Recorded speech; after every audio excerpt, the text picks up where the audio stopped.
Yeah, there is a new Blizzard shit show. I found out about that this morning. I didn't have a time though between my lesson and doing my homework and making breakfast to like actually read more about it. So I'm not really well informed on the situation.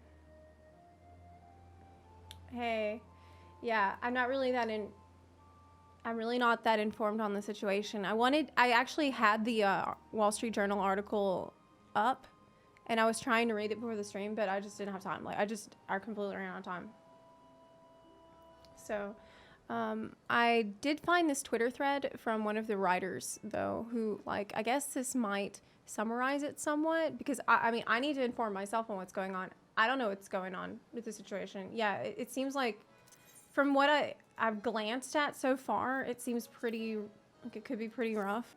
It's not a secret to anybody that Bobby Kotick is not a good person, okay? Nobody thought that he was a good person, but it seems like this is worse than we could have imagined. Worse than we even thought that it was. So this is Kirsten Grind. She is one of the writers for this Wall Street Journal article that came out last night. She posted a Twitter thread that might like do the highlights of what happened.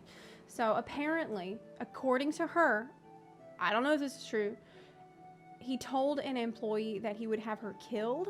He kept an exec from being fired after a sexual harassment claim. He didn't tell his board of alleged rapes and other misconduct.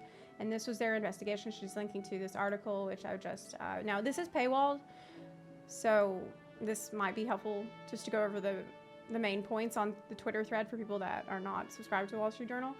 So that's a pretty strong allegation. This is a pretty ridiculous allegation. Did he really tell an employee that he would have her killed? Why? Since California filed suit against Activision Blizzard in July, the company has received more than 500 internal reports of sexual harassment, assault, and other issues. So that since July, since the lawsuit was filed, there's a ton more reports that have come out. I guess people starting to feel like it's safe to come out. Right, this Jen O'Neill, she left the company. Blizzard, longtime exec Jen O'Neill sent a scathing internal email saying she didn't think leadership could fix the culture problems. Well, no one really thought that they could. She said she had been sexually harassed and wanted to resign. So she felt like even in her new position, there wasn't anything that she could do to reform the company. I wish I could see this internal email that was sent out.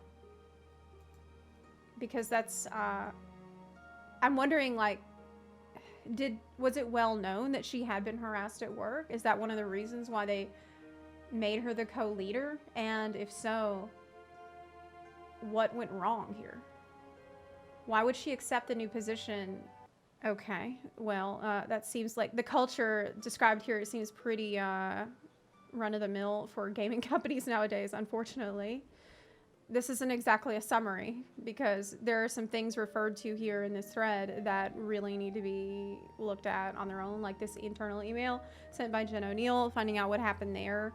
It's really disappointing because I think after the lawsuit came out and we heard a lot of big talk from Blizzard, a lot of us had hoped that they would maybe have a wake-up call and say, wow, we need to completely transform our company. We need to reform. We need to get in touch with people who have been harassed and let them step up into positions of leadership. And that, at least externally, seemed like what was happening with the promotion of Jen O'Neill.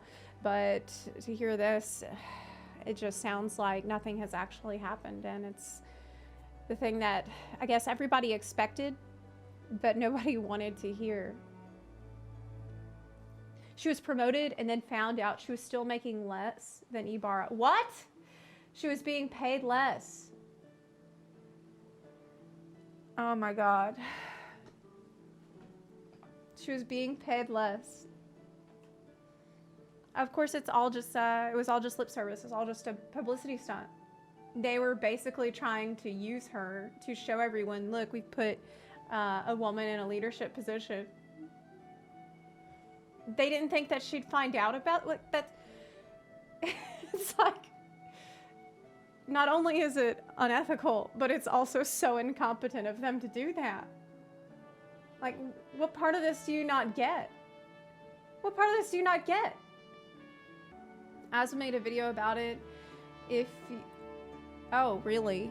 Okay, hold on. We can hear Asma's viewpoint. They show that he knew everything.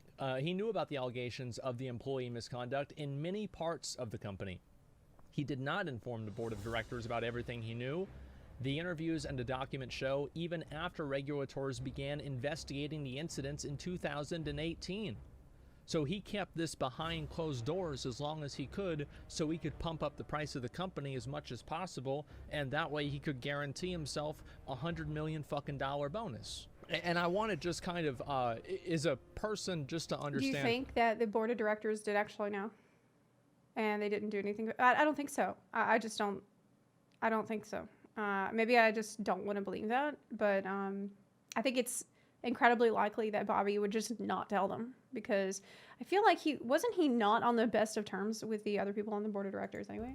The Activision Blizzard board remains committed to the goal of making Activision Blizzard the most welcoming and inclusive company in the industry. You can't say you're committed to a goal and do nothing about that. Okay, it doesn't. Under Bobby Kotick's leadership, the company is already implementing industry-leading changes, like paying women the same as men doing the same job. Have we figured that one out yet? Okay. Zero tolerance harassment policy, a dedication to achieving significant increases to the percentages of women and non-binary people in our workforce, and significant internal and external investments to accelerate opportunities for diverse talent. Blah, blah, blah, blah. The board remains confident that Bobby Kotick appropriately addressed workplace issues brought to his attention.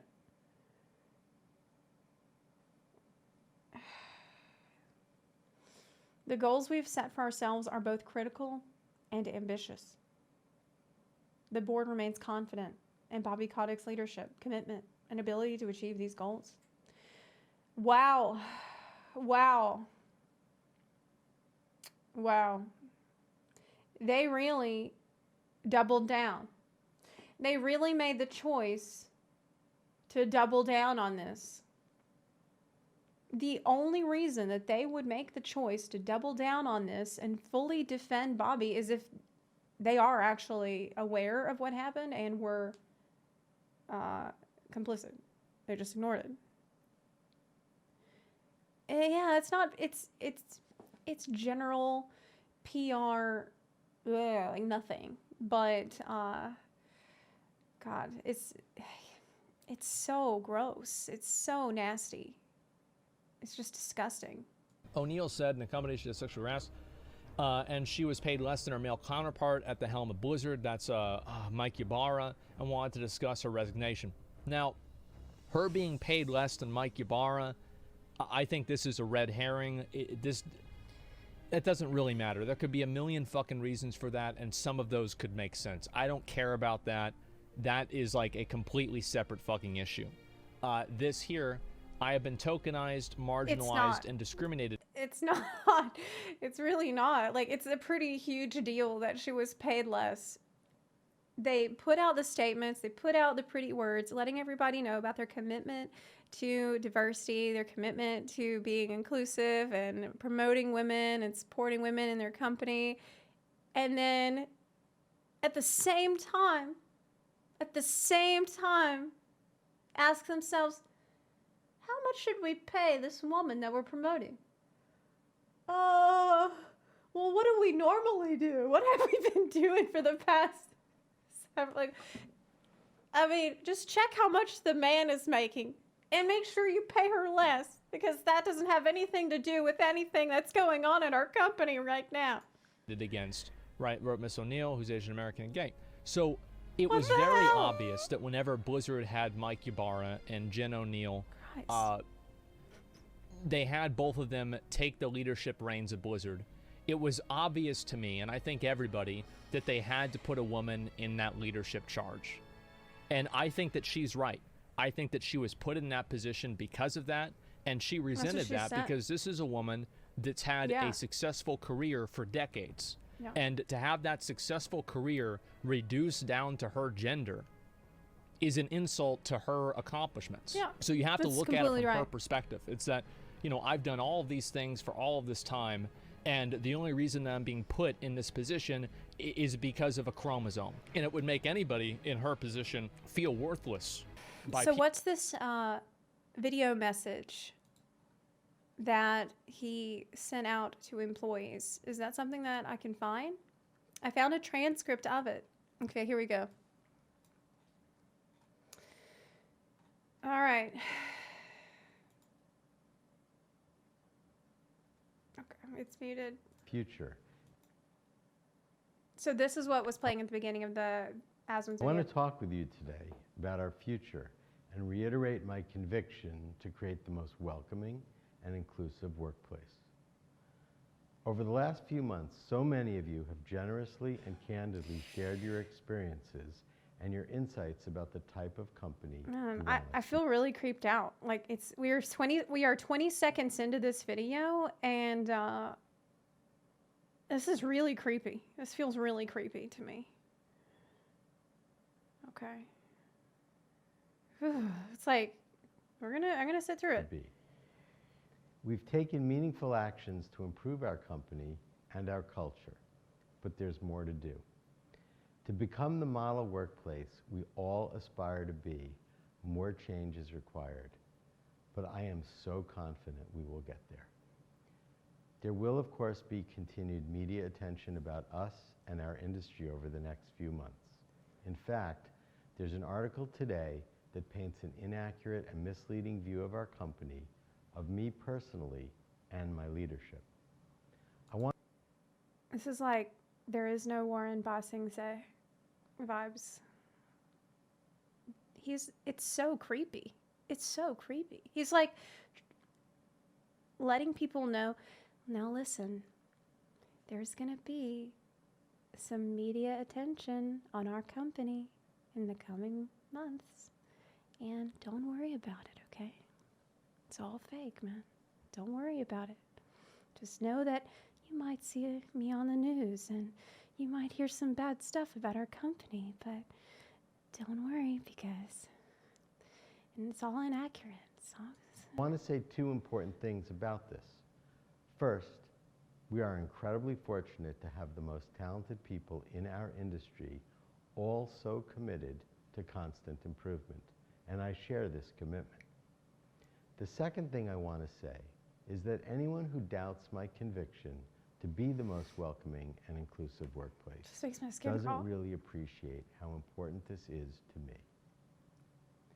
Creativity and inspiration thrives best in a safe, welcoming, respectful environment. There is no substitute for that. And staying true to our values without exceptions is the best way to retain our talent and to attract the new talent we need to achieve our great potential. Okay. As I've made clear, we're moving forward with a new zero-tolerance policy for inappropriate behavior. And zero means zero. Any reprehensible conduct is simply unacceptable. We have a chance to further enhance our culture and be the example other companies will follow. He hasn't blinked at all. And we are so incredibly Am I going fortunate. crazy? Connecting and engaging the world through joy and fun is a powerful mission. What the hell? Accomplishing this in a welcoming, inclusive workplace Joy and fun. ensures we will achieve our mission Joy and fun. Joy and fun. with excellence. Over the last few This years, is rough. our industry has had an uncomfortable spotlight that's been illuminating opportunities for us to change. And we must all, including me, embrace this need for change so we can bring our very best selves to the very best place to work. So you agree that you need to change. Is that? But I thought everything was fine. I thought everything was fine. So why do you need to change, Bobby? Thank you for your commitment to a culture of respect, your appreciation for the unique talents we each possess, and for maintaining the very best environment for all of us to work. For that, I am truly grateful. Oh my God. Oh my God. Oh my God. That was the most unsettling video I think I've ever seen. Like, I feel so uncomfortable right now. I actually, like, I can't remember the last time I literally felt my skin just crawl. God.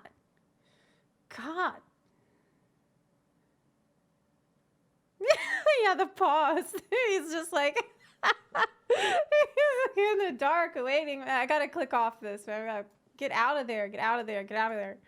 Man, I like, honestly, reading about this and hearing about all this was really, really upsetting. I think this was it was extremely creepy to hear Bobby's video message to the company, to hear the board of directors support him and defend him, and just repeat all of this stuff that really doesn't sound like anything anymore about their commitment to diversity. Like, that it doesn't mean anything. You can't just keep saying that you have a commitment to something and do nothing about it. Normally, if there is some kind of a big incident like this, in general, I like to do my own research on the issue and like come to a well-informed opinion about it before I make a comment, and I've been trying to do that. But this just happened. This just came out. And I haven't had time to read. There's just so much information here that I haven't had time to go through yet. So I feel like I will after today's stream. I'm going to think about it, and then I'll have more to say tomorrow, because hearing it all for me it's very it's really, really upsetting for me. Not only as a fan of Blizzard, like someone who I spent years and years and years of my life, I spent over a decade playing WoW obsessively. Like, I loved that company. And I worked in the gaming industry. I've experienced harassment myself in the gaming industry. And so for me, it's like, it feels like whenever the lawsuit stuff came out, that was very difficult for me to hear. It was very difficult for me to talk about, and really upsetting. And so for personal reasons, I think I just need to drop this for now and do my own investigation of what's been said, because there's allegations here that are so serious that you cannot just like flippantly watch a YouTube video and read like a Twitter thread and then make a comment about it.